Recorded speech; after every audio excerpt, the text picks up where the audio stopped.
अगर हम ये कहें कि एफडी कितनी करवाएं, कौन सी करवाएं, इसका क्या जवाब दोगे आप? इंडिया में कैसे होता है वो मैं बताता हूँ, फिर कैसे करना चाहिए वो बताता हूँ। इंडिया में 3 तरह से आप एफडी करते हैं लोग।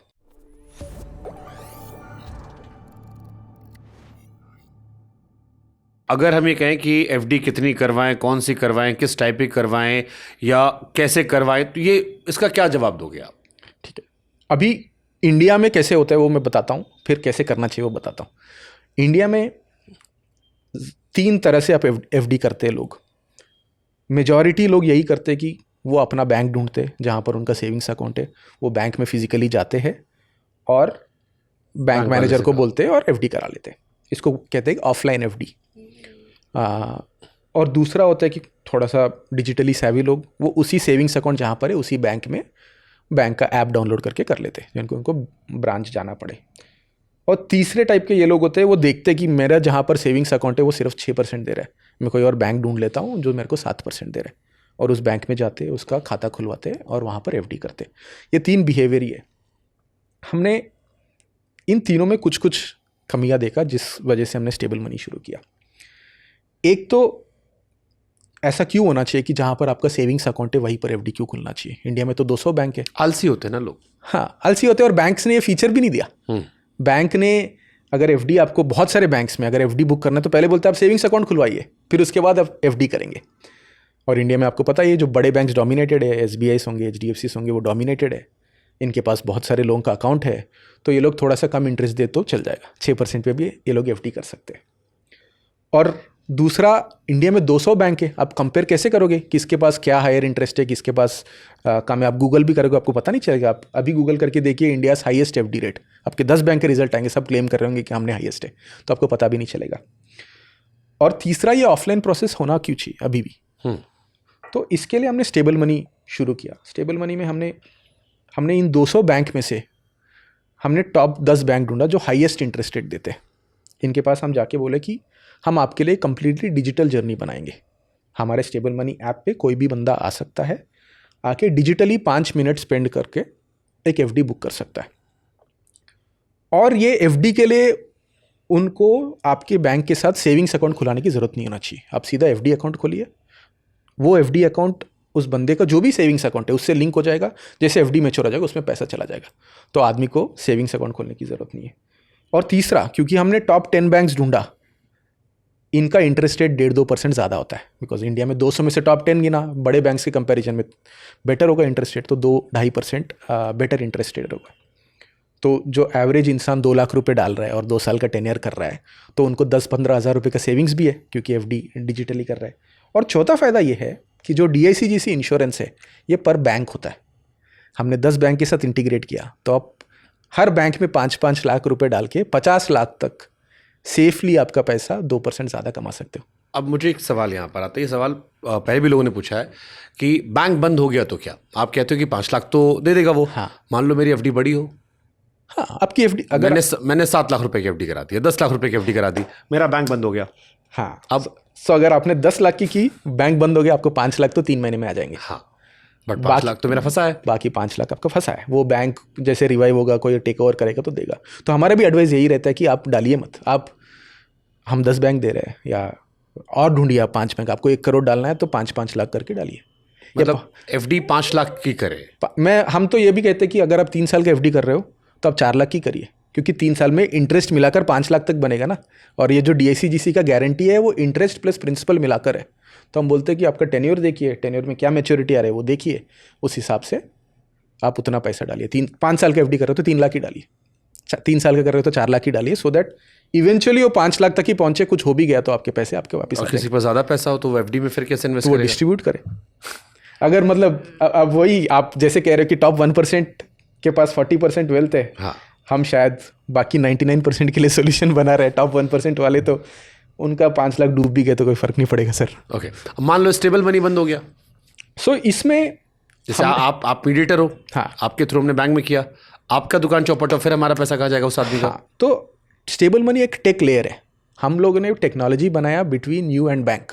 ओके। आप जब पैसा देते हो एफडी के लिए, आपके सेविंग्स अकाउंट से सीधा बैंक के पास जाएगा, और जैसे एफडी मैच्योर होता है बैंक से सीधा आपके अकाउंट में आएगा। स्टेबल मनी हो ना हो, बंद भी हो गया हो, आपका रिलेशनशिप विद बैंक एग्जिस्ट। सारा फॉर्मेलिटी, सारा कागजी सब कार्रवाई कुछ बैंक से? सब बैंक से है। हम एक फैसिलिटेटर है, हम एक इजी जर्नी देते, हम एक अच्छा कस्टमर सपोर्ट देते, हम अच्छा डिज़ाइन बनाते हैं, हम चीज़ें इजी करते कैसा कस्टमर। Customer support? हमारे पास एक 50 लोगों की कस्टमर सर्विस टीम है। आपने एफडी बुक किया, आपको उसके बारे में कुछ जानकारी चाहिए, तो आप अगर बैंक में आप कॉल करोगे तो वो क्यू में डालते हैं, अनलेस एंड अनटिल आपका पर्सनल रिश्ता है। हाँ, करेक्ट। तो हमारे पास हमारा कस्टमर केयर में वो फ़ोन उठाएंगे, आपको जो भी समस्या है, जो भी हम सॉल्व कर सकते हैं, हमको पता है कि 99% समस्या हम सॉल्व कर सकते हैं, हम सॉल्व कर देते।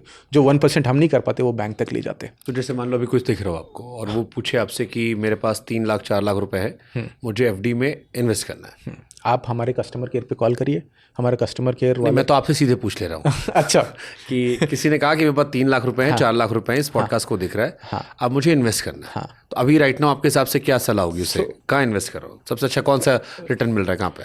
तो अगर आपको एफडी में करना है तो सबसे पहले आप 3 लाख रुपए, हमारा जो भी टॉप बैंक है, आज हमारा टॉप बैंक है सूर्योदय स्मॉल फाइनेंस बैंक, ये बॉम्बे बेस्ड बैंक है, उसमें आप 5 साल का एफडी करिए, 8.4% रिटर्न मिलेगा, ये बेस्ट है। अगर आप 30 लाख बोलते तो मैं बोलता कि 5 लाख इसमें डालिए, 5 लाख कहीं और डालिए, तो मैं डिवाइड करा था, 3 लाख ये तो इसमें डाल दीजिए। ओके।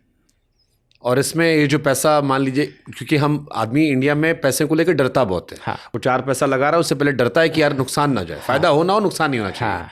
तो जैसे आपने इस बैंक का नाम लिया, अब ये 8 पॉइंट समथिंग दे रहा है, एसबीआई मुझे 6 पॉइंट समथिंग दे रहा है, मुझे 2% का फायदा दिख रहा है, बट एसबीआई को मैं जानता हूँ कि जाने वाला नहीं है, इस बैंक को लेकर थोड़ा अनश्योर, डाइसी सिचुएशन है कि अच्छा रहा या बुरा रहा, तो इसमें जो ये पैसा जाएगा, क्योंकि आप कह रहे 5 लाख तक रिटर्न आपको मिलेगा, गारंटी है, कितने दिनों में मिलता होगा ये? सर, डीआईसीजीसी का रेगुलेशन कहता है कि 3 महीने के अंदर आपको पैसा वापस मिल जाना चाहिए। तो बैंक ने अगर किसी दिन बोला कि हम नहीं, इन्वेस्टर्स को, डिपॉजिटर को पैसा वापस नहीं दे पा रहा है, डीआईसीजीसी उनका काम शुरू करेगा, उससे 3 महीने के अंदर पैसा वापस आ जाता है। बट इसमें मैं आपको एक और चीज़ भी बताना चाहता हूँ। हम जो बैंक्स के साथ काम करते हैं उसमें 2 तरह के बैंक्स हैं, एक प्राइवेट कमर्शियल बैंक्स और दूसरा स्मॉल फाइनेंस बैंक्स। और स्मॉल फाइनेंस बैंक्स और प्राइवेट बैंक्स, ये दोनों शेड्यूल्ड कमर्शियल बैंक्स के कैटेगरी में आते हैं। इंडिया में आरबीआई इनको अलग लाइसेंस देता है। और इसके अलावा एक कोऑपरेटिव बैंक्स भी है, जो बहुत सारे इंडिया में 100-150 है। ये जो शेड्यूल्ड कमर्शियल बैंक्स है, इसमें सिंस इंडिपेंडेंस अभी तक कोई भी बैंक डूबा नहीं इंडिया में, बिकॉज इन पे आरबीआई का ज़्यादा निगरानी रहती है। द क्लोजेस्ट जो आया था वो येस बैंक का जो किस्सा हम सब ने सुनाया, जिसमें एसबीआई, आईसीआईसीआई सब आके उनको बचा लिए थे। तो एक अभी तक कुछ हुआ नहीं ऐसा, टचवुड, बट कुछ हो भी गए तो there is DICGC standing. Okay. कितनी देर में एफडी हो जाती है? सर, आप 5 मिनट में आपका एफडी बुक कर सकते हो। इसमें भी 2 अलग अलग केवाईसी करना पड़ता है। एक आपका आधार बेस्ड केवाईसी होता है, अगर उससे एफडी बुक करें तो 5 मिनट में हो जाता है।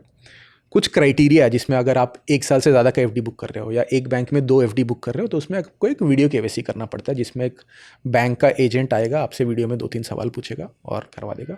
कुल मिला के वीडियो केवाईसी भी कर रहे तो 5-7 मिनट में आपका एफडी बुक हो जाएगा। अब इस देश में आपने कहा 24 करोड़ आदमी जो एफडी करते हैं, आदमी बैंक से क्यों एफडी ना करे, स्टेबल मनी से क्यों एफडी करे? बहुत सारे होशियार होंगे जो आपके यहाँ के चेक कर लेंगे, वहां जाके एफडी बैंक में कर देंगे, तो आपके यहाँ से एफडी क्यों करे? आदमी तो कर सकता है सर, डायरेक्टली बैंक जाके भी कर सकते हैं। 2 फायदे।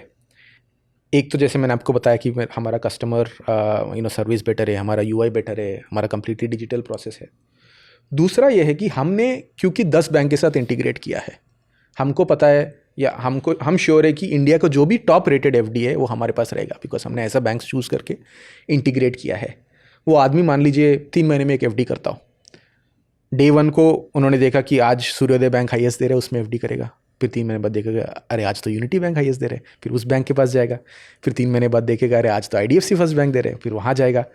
तो कुल मिला के 2 साल में उनके 10 अकाउंट हो जाएंगे, 10 चीज़ें मैनेज करेगा। उससे बेटर आप एक साथ एक जगह कर सकते हो, सीधा पैसा बैंक के पास ही जा रहा है। सबसे छोटी और सबसे बड़ी एफडी कितनी करनी चाहिए? सर, आप 1000 रुपये से शुरू कर सकते हो एफडी, हाईएस्ट तो आप करोड़ों का भी कर सकते हो। तो चलो मान लो अगर मेरे पास 1000 रुपये है, हाँ। तो मैं उसे शेयर मार्केट में लगाऊं, मैं एफडी करने आऊं या नेटफ्लिक्स का सब्सक्रिप्शन लेने जाऊं? आपको सबसे ज़्यादा ग्रेटिफिकेशन तो नेटफ्लिक्स के सब्सक्रिप्शन में आएगा। बट यही इसी पे डिपेंड करता है कि आप इन्वेस्टमेंट के किस जर्नी पे हो। आप इमरजेंसी फंड बना रहे हो या आप लॉन्ग टर्म इन्वेस्टमेंट के जर्नी पे हो, आप देखिए आप अपने जर्नी पे कहाँ पर हो। आपको कोई भी इन्वेस्टमेंट नहीं है अभी तक, तो आप एफडी में करिए।